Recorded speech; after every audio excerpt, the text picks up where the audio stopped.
Hey YouTube, and War07 here, coming at you today with Rogue Company, one of my favorite, what I call small, non-AAA shooters. Definitely reminds me of CSGO, but definitely I prefer the third-person angle because, call me a noob, but I like the shoulder popping. It's just a mechanic in the games that I think it's pretty unique, that doesn't get involved much in games, and I wouldn't take it too serious. I definitely agree that it's not a high-end playing mechanic, definitely, but I think it's a nice one and it's fun to use. But anyway, Rogue Company and the Xbox Series S versus the Xbox One S is what I've been able to test. And let me tell you, the findings are interesting. The Series S, of course, the game's not high demanding. It's in similitude to Rocket League, I would say, and how demanding it is, maybe even less. But video on top for that bubble. And don't forget, you're in the comment section below you can decide which video I make next. So stick around for the playlist for the Xbox Series S versus the Xbox One S,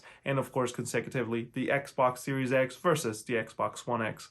Without further ado, let's talk about the 120 FPS mode on this thing, and then of course how it stacks up against a 7-year-old piece of hardware.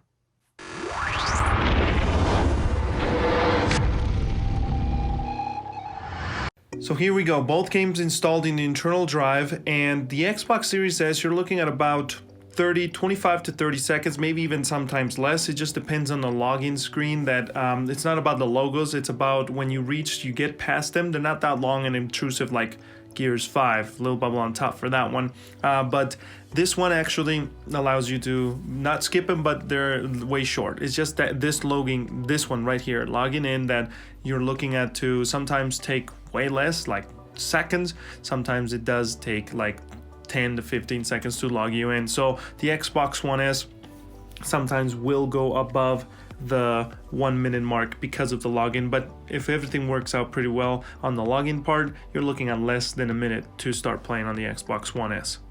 The Xbox Series S, now let's talk specs, because that's what you came here for, right? But before I talk specs, I just want to remind you, at 3,000 subscribers, I'll be giving away free Xbox Game Pass Ultimate membership for 1 month, and then every 500 subscribers making a giveaway. Or you can follow this little bubble on top for the Microsoft Game Pass Microsoft Rewards Program guide that I created for you, which allows you to earn the points so you can earn your own personal free Xbox Game Pass Ultimate. Here real quick, 120 FPS mode, you can activate it. The game does run at 1440p at 120 FPS, or I believe it is a dynamic 4K at 60 FPS with better graphics when it comes to like shadow and just sharper stuff. I do believe texture quality does go up when compared at least to the Xbox One S, which at 60 FPS, it doesn't come with any special modes, just 60 FPS, I believe is 900p, because it's definitely not as sharp as 1080p.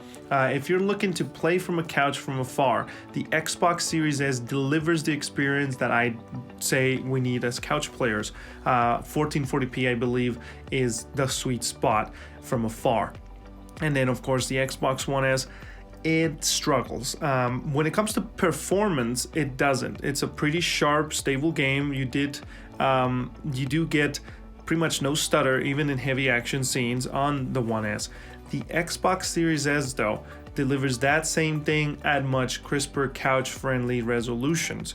So you're getting a good package either way. Like I said, this game's not that demanding. I would argue in similitude to Rocket League, but this game does not require as much, though. Rocket League is quite intense. Guys, by the way, if you want to know what an Xbox optimized for Series X even means, little bubble on top for that video if you want to learn. But there's not much else to talk about on this game.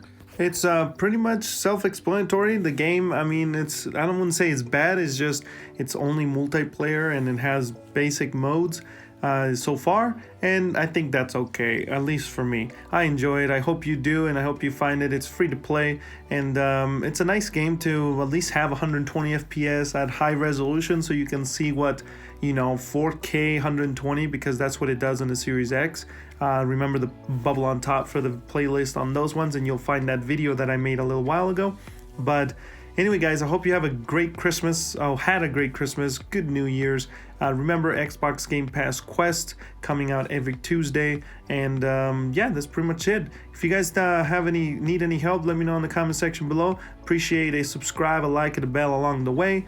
And until next time, I'm in World 7, and I wanted to show you this Welcome to the Team thing because it pretty much has the same physics. It just looks sharper on the new console. But anyway, till next time, signing off. Peace.